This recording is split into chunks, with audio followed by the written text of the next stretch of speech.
My son was walking home when a woman in a cheap HOA security uniform slammed her golf cart across the sidewalk, yanked out a pair of handcuffs, and told him he was under arrest. On his own street, less than 100 yards from our front door. She didn't know she had just laid her hands on the son of a retired chief of police. I had moved to Whispering Pines to escape this kind of madness. 35 years on the force, the last 8 as chief, had left me worn out. I wanted peace, iced tea on the porch, tinkering with a grill in the garage, watching my kid sketch superheroes in his notebook. That was supposed to be my golden retirement. Instead, that perfect afternoon exploded into the ugliest confrontation of my life. Marcus is 17, tall, gentle, all about music and art. He was walking home in his favorite black band tee, cut-off jean shorts he called jorts headphones on, lost in his world. And then came the screech rubber on concrete. Not car tires, a golf cart.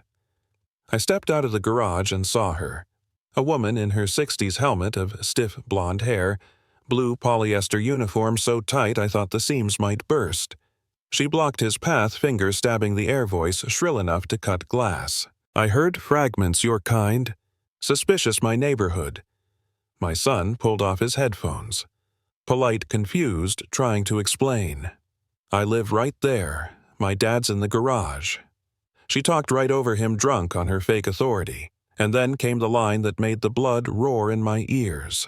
This is a private community, and your kind isn't welcome. Turn around before I make you. I walked toward them slowly. Years of police work had taught me not to run into a volatile scene. Calm steps, steady breath, observe, calculate. I saw the cheap belt, the flashlight, the radio prop, and then cuffs. Shiny metal dangling at her hip. My stomach dropped. She couldn't be that reckless. But then she unclipped them with a snap. Marcus froze. He wasn't some hardened street kid. He was a teenager in jorts and dreadlocks who just wanted to go home. His eyes were wide, his body stiff. He tried to step around her. That was enough for her twisted little power trip. That's it. You're resisting. You're under arrest. The sound of that first cuff clicking shut on his wrist. God, I'd heard 1,000 cuffs lock in my career. But that one felt like a gunshot through my chest. I closed the distance shadow falling across her. She looked up startled, then sneered. Back up, sir. This is official HOA business. Your friend is being detained. She called my son my friend. The audacity. I crossed my arms, voice low and flat, the voice I used on hostage negotiations.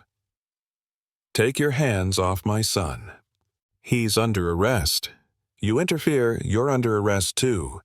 She shot back, giving his arm a little shake. That was her mistake. I leaned in, calm, but razor sharp. What law has he broken? Trespassing.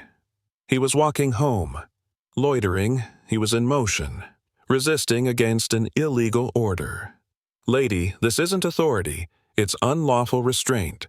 The moment you put that cuff on, you committed a felony. She blinked, flustered, but doubled down. The HOA board empowered us. No board can empower you to violate constitutional rights. You are not law enforcement. You are impersonating an officer. I pulled out my wallet, flipped it open to my retired ID card. Big, bold letters. Chief of Police. Her face drained white. My son's wrist was still trapped in her grip. I dropped the final hammer. I called 911 when I saw you get out of that cart. Real cops are on the way. Unlock the cuff, now. Her hands shook, fumbling the key, dropping it on the pavement. Just as she clicked it open, the siren wailed, and 2 officers stepped out of a cruiser. One of them, Clarence, had served under me for years. His eyes took in the scene, my son rubbing his wrist barb with her ridiculous badge. Me standing there, and he knew.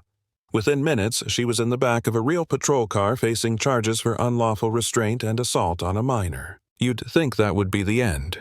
It wasn't. That night, Abernathy, the HOA president, showed up at my door in his golf shirt and fake smile. He called it an unfortunate incident. Said Barb had been overzealous. Tried to smooth it over like it was a spilled drink at a barbecue. I told him the police were handling it. His smile cracked. He leaned in, whispering about community reputation, how lawsuits could get messy, unpleasant for everyone. It wasn't an apology, it was a threat. That was the moment I realized Barb wasn't just one unhinged Karen. She was a pawn. The rot ran all the way to the top. At first, I thought maybe I should just sell the house, get my family out. My son had stopped leaving his room. Headphones clamped on like armor, flinching every time a golf cart drove by. My wife tried to keep things normal, but the fear sat in the walls. And I started doubting myself.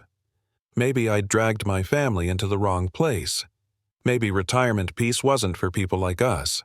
But then Marcus said something that gutted me. He whispered, "She wanted me to feel like I don't belong.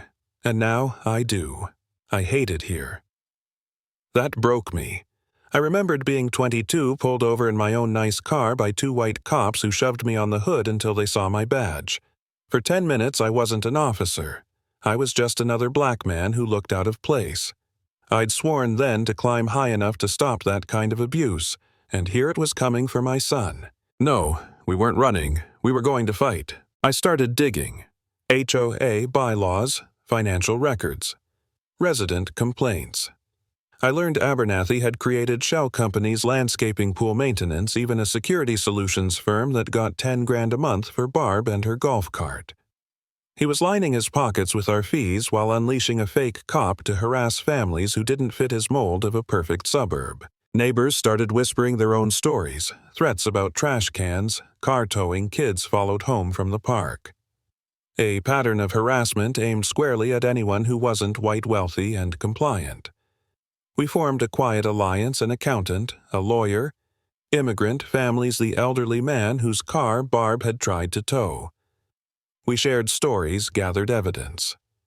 My son even built a secure website to organize it all. When we went public, it was with a bang. Our attorney filed lawsuits for fraud, harassment, and civil rights violations. Local news ran a feature. Fake HOA cops arrest teen. Father is ex-police chief. It spread like wildfire. Residents who had been scared started showing up at meetings, furious, demanding answers. The final blow came at an emergency HOA meeting. The clubhouse overflowed with people. Sarah, the accountant, projected the numbers: Abernathy paying his own companies inflated fees, funneling money into security. The room erupted. One by one, residents stood and told their stories. Fines, threats, humiliation. Then I stood up, looked straight at the board. You were supposed to serve this community. Instead, you turned it into your personal ATM and police state. You betrayed us. And it's over. We demand your resignation. The applause shook the walls. Board members resigned on the spot.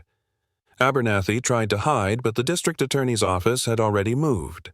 Fraud, embezzlement, racketeering, the charges stacked high. He was led away in real handcuffs, the irony too perfect. Barb took a plea deal, probation, and fines, barred from ever wearing a uniform again. And me, I didn't feel triumphant. Just steady. The tyrants had fallen. My son's wrist still bore the memory of cold steel, but justice had caught up. Whispering Pines wasn't their kingdom anymore. Power doesn't corrupt people, it reveals them. And when it does, you damn well better be ready to fight back.